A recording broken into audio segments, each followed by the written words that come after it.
Nous bénissons l'Éternel pour ce moment merveilleux qui nous a fait grâce de nous retrouver pour la suite de ces moments, ces temps d'avertissement. Seigneur Saint-Esprit, mon cœur est plein d'amour et de gratitude envers les grands dieux. Jéhovah Ossénou, créateur de tout ce qui existe. Seigneur, toi qui appelles à l'existence ce qui n'existe pas. Ta parole est esprit et vie. Elle est l'essence de la création. Toutes choses ont été faites par elle, dans les cieux et sur la terre, les visibles et les invisibles. Trône, dignité, domination, autorité, tout a été créé par lui et pour lui. Il est avant toute chose, et toute chose subsiste en lui. Et rien de ce qui a été fait n'a été fait sans elle. Éternel notre Seigneur, que ton nom est magnifique sur toute la terre. Éternel Yahweh, nous sommes l'ouvrage, l'expression manifeste de ton amour. Nous te louons de ce que nous sommes, des créatures si merveilleuses ayant été créées en Jésus-Christ pour de bonnes œuvres que tu as préparées d'avance afin que nous les pratiquions. Tes œuvres, ô mon Dieu, sont admirables et mon âme les reconnaît bien. Éternel, tu es notre Dieu. Nous t'exaltons et nous célébrons ton nom, car tu as fait, continue de faire des merveilles. Des desseins conçus à l'avance sont en train fidèlement de s'accomplir. Chaque matin, Seigneur, tu renouvelles tes bontés pour toute la création. Reçois favorablement les paroles de nos bouches, l'expression de notre amour et de notre gratitude pour toi. À toi soit louange et gloire. Alléluia. Amen. À toi la gloire. Nous bénissons l'Éternel encore une fois pour ce moment, bien-aimés. Nous avons le devoir d'informer, d'avertir l'humanité en général et le corps de Christ en particulier de ce qui arrive. Des événements qui vont bientôt bouleverser le monde entier. C'est de notre devoir de nous tenir, comme le Seigneur a dit, Fils de l'homme, je t'ai établi sentinelle, afin d'annoncer ce que tu vois. Si tu n'annonces pas, je te redemanderai le sang de ceux qui devaient être avertis, mais que tu ne l'as pas fait. Alors nous rendons gloire au Seigneur pour ce moment. Le cri de mon cœur est que tous ceux qui nous suivent, qui ont la grâce de suivre ces émissions, faites cela un devoir d'avertir vos proches, d'encourager les autres à suivre ce moment, d'encourager les autres à travers notre chaîne CRR, en minuscule Israël, CRR Israël, d'écouter nos messages, d'écouter ce que le Seigneur est en train d'annoncer dans ce temps de la fin. Cela est très important, afin d'éviter que quand le temps sera là et que les événements commencent à se produire, qu'au moins une grande partie des personnes sont au courant, sont préparées à pouvoir supporter, vivre et entrer dans ce qui va arriver. Donc, bien aimé, je vous laisse la parole. S'il y a des questions pour des éclaircissements pour ces temps, pour cette deuxième émission que nous nous sommes retrouvés. Merci, serviteur de Dieu. Nous avons bien compris que nous avons affaire ici à un avertissement. Mais bien avant d'avancer dans les questions, nous pouvons savoir exactement à qui cet avertissement s'adresse-t-il et pourquoi. À toute l'humanité en général, et comme j'insiste, au corps de Christ en particulier. Pourquoi? Parce que les temps difficiles arrivent. Nous allons commencer à voir les choses se produire d'une façon qu'on ne pouvait expliquer. Nous allons commencer à voir des événements qu'on peut qualifier de surnaturels ou de mystique d'incompréhension se produire au milieu de nous et qu'il y aura beaucoup de questions. Qu'est-ce qui se passe? Est-ce que c'est Dieu? Est-ce que c'est Satan? Est-ce que c'est... Il y aura beaucoup de est-ce. Voilà pourquoi nous avons le devoir de commencer à annoncer ce qui arrive, d'avertir l'humanité, parce que cela concerne l'humanité. Les changements qui arrivent, les bouleversements qui arrivent, ne va épargner personne. Aucune classe ne sera épargnée. Cela va toucher l'humanité en général. Merci, homme de Dieu, pour cette information. Et comme nous l'avons vu à la dernière émission, mais nous ne sommes pas appesantis dessus. Est-ce que vous pouvez nous dire quelle est la raison de l'existence des unités spéciales? Ce que nous devons, d'ici peu, on ne sait pas quand, mais d'une façon ou d'une autre, au temps marqué, cela va arriver, c'est-à-dire l'enlèvement de l'Église. Et avant l'enlèvement de l'Église, il y aura cet événement qui semble être soit négligé ou bien penser que c'est de l'utopie, les 3 nuits des ténèbres. Vous voyez, c'est les 2 événements. Les 3 nuits des ténèbres va précéder l'enlèvement. Ça viendra avant l'enlèvement. Les choses qui vont se passer. La réalité est que les 3 nuits de ténèbres devaient déjà se produire. Vous voyez, il y a quelques années, il y a des églises, il y a certains hommes de Dieu qui passaient dans le média pour annoncer que telle période, il y aura 3 nuits de ténèbres. Mais qui après, il n'y a rien eu. Ça peut sembler que ces gens ont menti ou j'étais dans l'erreur ou dans l'ignorance. Non. C'était la réalité, ça allait se produire. Mais qu'est-ce qui s'est passé pour que les 3 nuits de ténèbres n'arrivent pas en ce temps-là? C'est l'intervention de notre Père, le Seigneur Jésus-Christ, auprès de son Père, Yahweh. Vu les dégâts que ça devait causer sur la terre, ni l'Église, ni aucune classe sociale n'était préparée. Si cela était arrivé, autant que ça a été fixé, ça devait être, au fait, l'humanité ne devait plus être ce que nous sommes aujourd'hui. Parce que les 3 nuits de ténèbres, c'est les 3 nuits où les abîmes seront ouverts. Tous les démons vont sortir. Et ils ne seront pas invisibles, ils seront visibles. Et tout homme qui sera trouvé dehors ces 3 nuits sera dévoré. Et le Seigneur a intervenu auprès de son Père, et son Père a repoussé cela. Mais cela est vrai, ça va arriver avant l'enlèvement.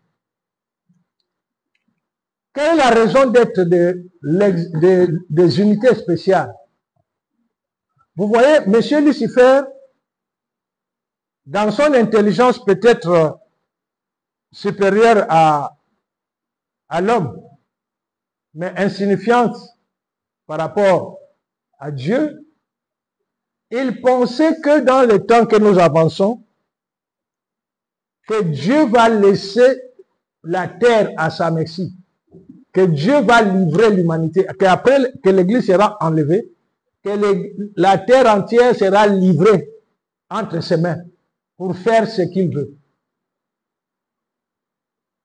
C'est de là où le Seigneur, dans son amour infini, comme sa parole le dit, les cieux sont les cieux de l'Éternel, mais il a donné la terre au Fils de l'homme. nous étant que fils de l'homme, étant ceux qui sont ayant un droit légal de la terre, c'est une des raisons que le Seigneur a suscité, a préparé les hommes qui vont défendre la terre face à la cruauté, aux terreurs que Lucifer est en train de préparer dans ce temps de la fin. Ça, c'est de 1. Le pourquoi de l'existence des unités spéciales. Quand l'Église sera enlevée, il n'y aura plus de grâce.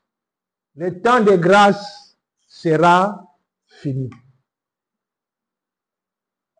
Quel sera le sort de tous ceux qui vont rester? C'est de là maintenant interviennent ce que nous connaissons, je crois que c'est Apocalypse qui nous parle, Apocalypse 14, qui nous parle de 144 000. Vous voyez, l'Apocalypse nous parle de 144 000. Apocalypse 14, je crois qu'au verset 3, où on parle de 144 000. Alors, qui sont ces 144 000? Pour ne pas aller en détail, le 144 000 élus que nous connaissons, que l'Apocalypse nous parle, ce sont des personnes qui, après l'enlèvement, le Seigneur va les renvoyer sur terre. En compagnie de ces 144 000, va s'associer les membres des unités spéciales que Dieu est en train d'équiper. Une des raisons pour laquelle Dieu est en train de dire que nous sommes sa continuité, nous sommes son pouvoir, sa puissance et son autorité. Les membres de l'unité spéciale associés aux 144 000 auront le devoir de prendre soin, de protéger le maxi des personnes qui vont rester après l'enlèvement. Ils sont à 144 000. La terre contient, si je peux maximiser, 250 pays ou nations, y compris les îles. Voici, on divise 144 000 sur 250, ou même, je peux même exagérer, 300. Il y aura assez de personnes pour protéger chaque coin de la terre. Et chaque membre de ces 144 000, chaque élu a les mêmes capacités ou plus qu'un ange. Les membres de l'unité spéciale qui sont équipés, qui seront associés à ces 144 000. C'est à eux maintenant la parole qui est dans Jean. Jean chapitre 6, Jean chapitre 20.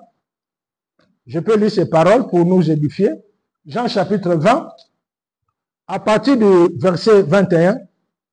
Jésus leur dit de nouveau, la paix soit avec vous. Comme le Père m'a envoyé, moi aussi, je vous envoie. Après ces paroles, il souffla sur eux et leur dit, recevez le Saint-Esprit. Ceux à qui vous pardonnerez le péché, ils leur seront pardonnés. Et ceux à qui vous les retiendrez, ils leur seront retenus. Le 144 000 et les membres des unités spéciales qui vont rester, comme il a dit, nous sommes sa continuité. Nous aurons le pouvoir de pardonner des péchés ou de retenir contre les hommes. Parce que, rappelons-nous qu'après l'enlèvement, la grâce, le temps de la grâce sur terre sera fini. Maintenant, avec l'intervention de 144 000 qui vont revenir sur terre, associés aux membres des unités spéciales, à travers différentes circonstances, les personnes qui vont se retrouver, qui vont se repentir ou confesser leurs péchés, un de ces membres, un de ces groupes a le pouvoir de pardonner les péchés. Voilà déjà un peu en gros sens de pourquoi de unités spéciales dans ce temps de la fin.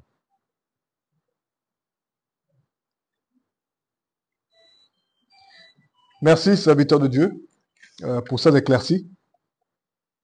Les unités spéciales, ou plutôt les membres des unités spéciales. Parce que je crois que la dernière fois, vous nous avez expliqué, vous avez bien expliqué qu'au Gabon, par exemple, il y a une unité spéciale établie à Amboé, à Israël, armée de plus que vainqueurs, et une autre qui est en train de se créer au Haut-Ogooué. Mais nous voulons savoir, est-ce que, en dehors de ces deux endroits, spécifiquement au Gabon, il y a d'autres unités spéciales qui sont établies dans les autres nations, et est-ce qu'il y a une relation entre ces unités spéciales où Dieu va faire en sorte que ces unités spéciales puissent se révéler un jour et puissent se manifester au jour que Dieu s'est fixé? Ce que nous devons réaliser est que, comme j'ai en train de le dire, à travers les nations, que Dieu est en train de susciter des unités spéciales, tout comme le Seigneur nous a dit la dernière fois que dans les Haut-Ogooué, il y a déjà un groupe qui est en train de voir autant marqué que Dieu connaît. Je crois qu'il y aura une relation, une coopération entre les unités spéciales. Nous ici à Libreville, nous connaissons certaines autres personnalités des autres nations qui font partie de l'unité spéciale. C'est dans certaines circonstances ou dans certains événements graves qui touchent surtout à l'humanité que souvent nous nous mettons ensemble, des fois pour faire face au danger qui vient contre l'humanité.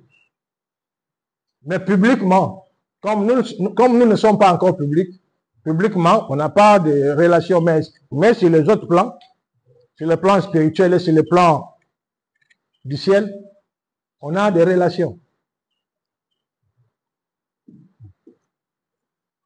Serviteurs de Dieu, nous revenons sur les événements qui vont se dérouler bientôt, très bientôt, qui semblent pour certains surnaturels. Et nous pensons que, à vous écouter, que ces événements-là seront mis en place par un certain type de chrétiens qui ont reconnu que réellement ils ont été créés à l'image et selon la ressemblance de Dieu. Donc ils ont pris leur nature de Dieu pour accomplir ces miracles, ces prodiges. Mais nous constatons aussi que Satan ne s'est pas reposé. Entre-temps, il est en train de préparer une équipe qui, dans des spectacles, se permet de faire de la prestidigitation et qui, me semble, pense que ainsi ils peuvent distraire tout ce qui sera accompli dans les jours à venir par les enfants de Dieu. Maintenant, notre préoccupation, serviteurs de Dieu, c'est de savoir quelle est l'attitude que doivent avoir ces serviteurs de Dieu, ces chrétiens qui vont opérer ces miracles face aux agents du diable.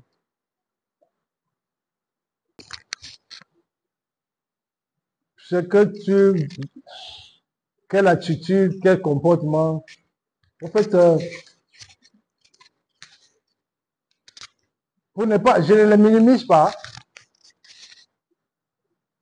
ou manquer de considération, mais quand Lucifer lui-même, Satan, le diable lui-même, n'est pas notre ennemi ou adversaire, combien de fois tous ces groupes que vous êtes en train de dire, Dieu nous a placés au-dessus.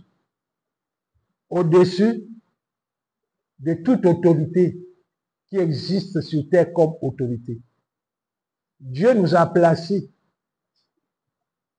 au-dessus de toute force qui peut exister sur terre pour accomplir son œuvre, pour le glorifier dans ce temps de la fin. Vous voyez donc, je ne peux pas me comparer quelle attitude. Pour nous, ce sont des personnes à sauver. Donc, ce n'est pas pour nous, au fait, nous sommes rentrés dans une situation, ou bien dans une dimension où nous n'avons plus d'ennemis. Il faut faire la différence entre ennemi et adversaire. L'ennemi, c'est celui qui peut être égal à toi. Vous vous opposez. La dimension dans laquelle Dieu nous a fait grâce d'être maintenant et à l'avenir nous amène qu'on n'a plus d'ennemis. Parce que nous sommes la continuité du pouvoir, de la puissance de Dieu. Donc, tout le groupuscule, tout ce que Lucifer est en train de préparer comme groupe, comme personne, pour nous, ce sont des personnes à sauver. Ce sont des personnes, tout comme les autres personnes. Ce qu'ils ont, ou bien ce qu'ils leur donnent comme équipement. Pour nous, ça ne veut dire rien. Combien de fois je suis en train de dire que certaines manifestations qui peuvent sembler surnaturelles pour les ignorants, pour nous, ce sont des choses naturelles. Vous voyez?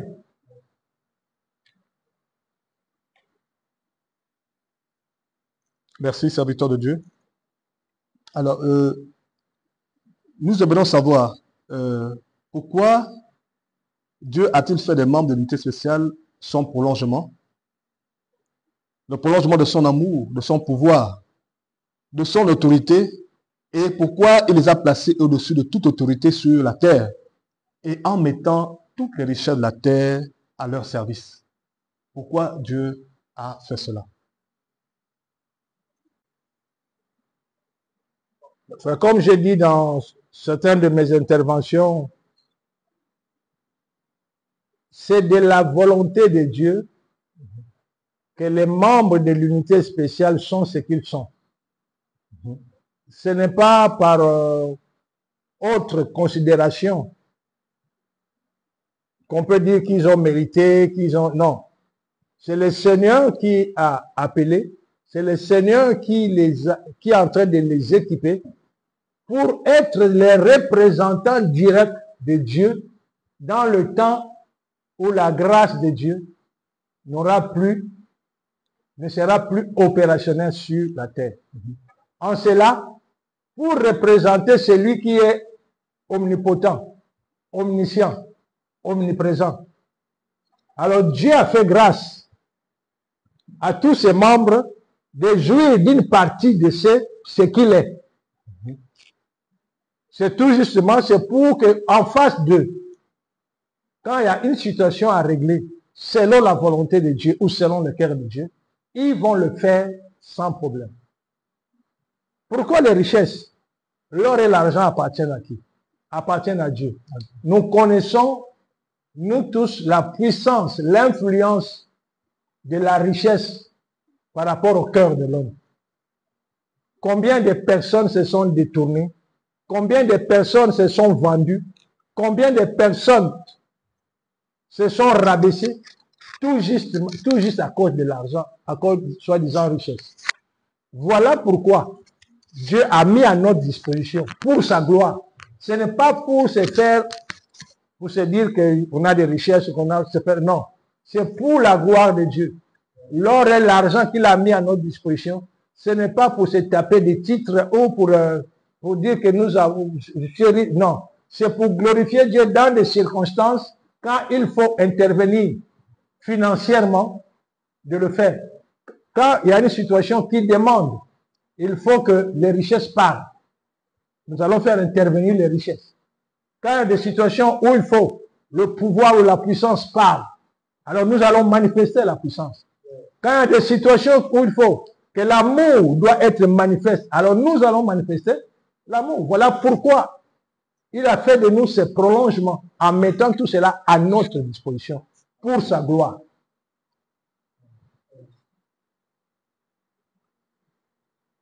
Serviteurs de Dieu, les membres de l'unité spéciale sont dotés d'une puissance et d'un pouvoir que vous venez de nous décrire. Mais nous voulons savoir si cette puissance et ce pouvoir-là peuvent impacter directement le monde face aux implications des grandes puissances. Vous voyez quel comportement les grandes puissances ont entre les nations et tout ce qu'ils sont en train de monter. Mais est-ce que les membres de l'unité spéciale, avec leur pouvoir, pouvons impacter le monde et faire opérer des changements par rapport à cette situation?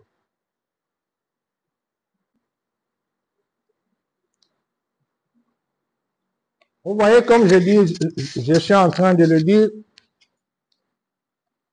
Dieu nous a équipés et continue à nous préparer en nous donnant son pouvoir, en nous donnant son autorité. Le pouvoir que Dieu nous a donné, comme je l'ai dit, est au-dessus de tout ce qui existe sur terre. Laissez-moi vous faire cette un bref historique. Vous voyez, quand nous avons commencé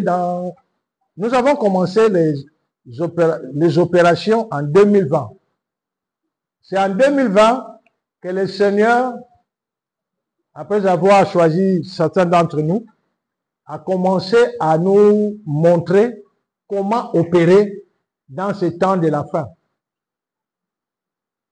Contrairement au corps de Christ, face à certaines situations où nous voulons intervenir dans l'intercession ou dans la prière,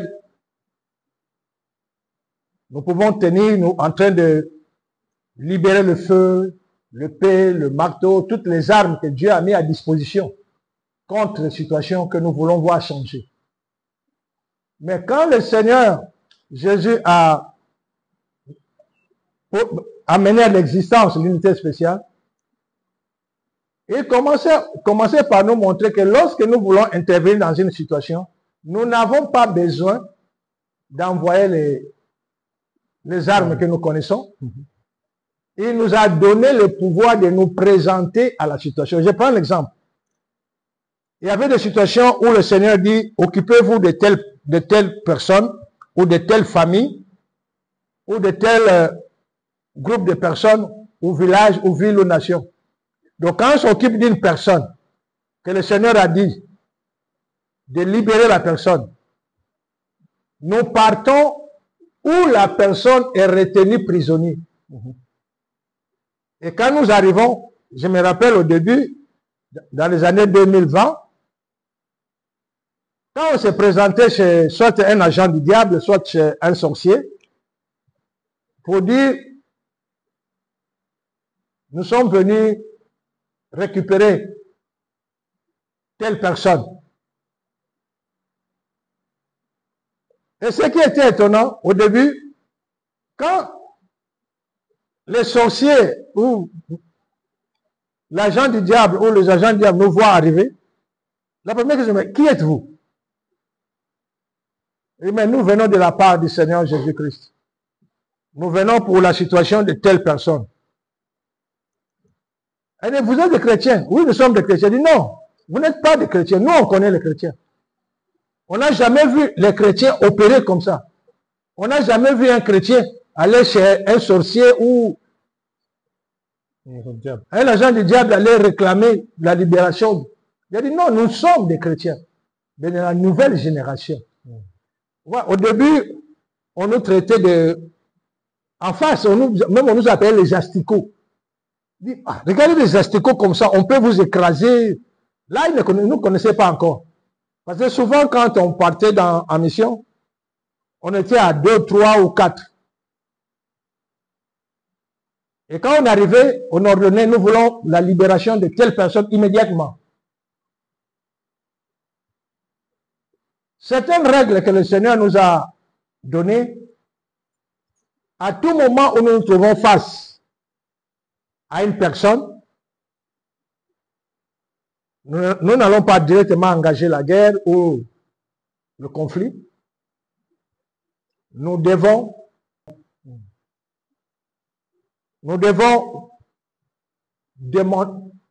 informer de la raison de notre présence. Bon, le fait de se comporter comme ça en face d'eux, bon, ils trouvaient ça un peu déplacé, quoi. Je parle chez quelqu'un qui détient le prisonnier, j'arrive poliment, je lui demande la libération, tout de suite, de tel ou tel. Ça causait toujours que ces personnes puissent nous attaquer.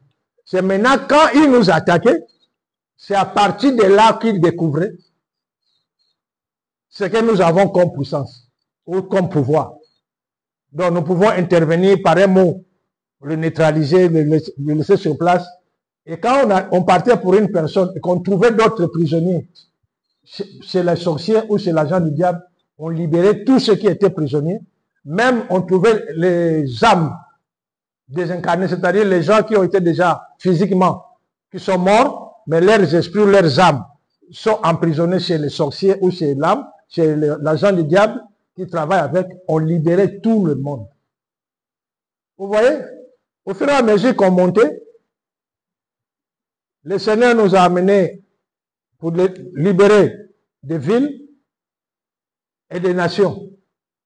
Et notre réputation a été reconnue mondialement. Et cela a fait de manière que, en 2022, quelques membres de l'unité spéciale, nous nous sommes retrouvés avec certains hauts dirigeants de ces mondes qui s'occupent de la défense, de la sécurité. En fait, ils voulaient réellement savoir qui nous sommes et ce que nous possédons comme pouvoir. C'est moi qui parlais avec eux. Je les ai fait comprendre que si Dieu nous a équipés par rapport à un pouvoir qui n'a pas de limites, humainement parlant, par rapport à une autorité qui est au-dessus de toute autorité, ce n'est pas pour faire de nous soit des conquérants, des envahisseurs, des dictateurs, de ceci, non. C'est pour glorifier son nom. Alors, j'ai dit à ces gens-là, pour leur montrer un peu de quoi nous sommes capables. J'ai dit, ce que vous devez savoir, que le peu que nous avons comme pouvoir et autorité, moi, ça là, je peux rentrer dans vos bases de données les plus secrets. Soit les changer, soit les détruire. J'ai répété, j'ai dit moi, ça là. Je peux entrer dans vos bases de données les plus secrets. Soit les changer, les prendre dans ma possession, de faire de cela ce que je veux. Si cela est nécessaire. Voilà, en fait, ça les a choqués. Vous pouvez imaginer ceux qui détiennent les codes pour le lancement de bombes atomiques, pour le lancement des armes les plus sophistiquées. Ils étaient tellement choqués. J'ai dit oui, nous avons ce pouvoir. S'il faut le faire, c'était déjà pour leur donner. En fait, ils étaient tellement choqués. Vous voyez, pour répondre à répondre à votre question encore. Si nous nous retrouvons aujourd'hui face à une grande puissance, comme se disent grande puissance, peu importe que ce soit de n'importe quel coin, pour nous faire face, nous n'avons pas le devoir de déclencher une guerre contre une nation ou contre ces organisations qui se disent grandes puissances, hein, que nous connaissons. Notre devoir est de préserver les vies en toutes circonstances, de faire le nécessaire que les vies soient préservées. Maintenant, s'il arrive que ceux qui se disent grandes puissances veulent qu'il y ait un conflit entre eux et nous, en fait, nos moyens d'agir sont illimités. Nous pouvons agir contre leurs actions sans qu'il y ait mort d'homme. Je prends l'exemple simple. Vous pouvez trouver ça comme utopique, mais je vous dis, cela est la moindre des choses que nous pouvons faire. Prenons l'exemple que telle organisation de telle puissance veut rentrer en conflit contre nous. Je peux me tenir contre cette grande armée, que ça peut avoir des centaines de milliers de soldats équipés comme ils sont équipés. Je peux donner l'ordre seulement à la terre. Écoutez bien. C'est pour vous montrer le pourquoi Dieu nous a équipés de ce pouvoir. Je peux donner l'ordre à la terre, mes références sur la terre, que toute arme que ces gens possèdent, dont la matière est tirée de la terre, devienne défectueuse. Que tout engin, volant, rampant, glissant, vous connaissez, dont la matière fabriquée vient de la terre, je donne l'ordre que tous ces engins deviennent hors d'usage. Maintenant, essayez d'imaginer la suite. Ça, c'est un des exemples de nos interventions. On n'a pas de limite quand il faut intervenir. Tu vois, Dieu nous a équipés d'une façon de ne pas avoir la limite. Ouais, donc, je peux me tenir face à eux en donnant seulement l'ordre à leurs propres armes de ne pas fonctionner. Leurs véhicules, leurs avions, leurs tanks, tout ça là, devenir inactifs. Tu penses, en faisant comme ça, là, ils auront quelle force de continuer la guerre? Voilà. Merci, serviteur de Dieu. Merci encore pour ces explications. Serviteur de Dieu, nous avons, dans beaucoup de médias, nous entendons parler des aliens, de l'existence des extraterrestres. Alors, dans le cadre de la nouvelle connaissance et de la nouvelle dimension, ces êtres sont-ils réels ou simplement des spéculations? Parlant des extraterrestres, des aliens, ce que nous devons comprendre, la réalité. Vous voyez, la grâce que Dieu nous a fait, que nous vivons toutes ces situations dans sa réalité. S'il faut parler des extraterrestres dans le sens que ce sont les êtres soi-disant supérieurs à l'homme qui viennent d'autres planètes et qui viennent pour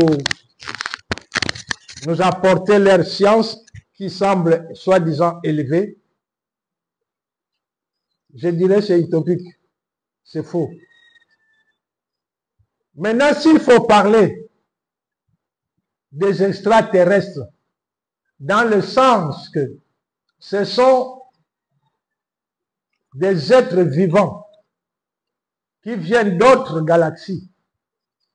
Vous voyez la réalité que nous vivons dans l'unité spéciale. Il y a des humains comme vous et moi qui existent dans d'autres galaxies. Alors, s'il faut, ce sont eux que vous considérez comme extraterrestres, je dirais oui, il y a des extraterrestres.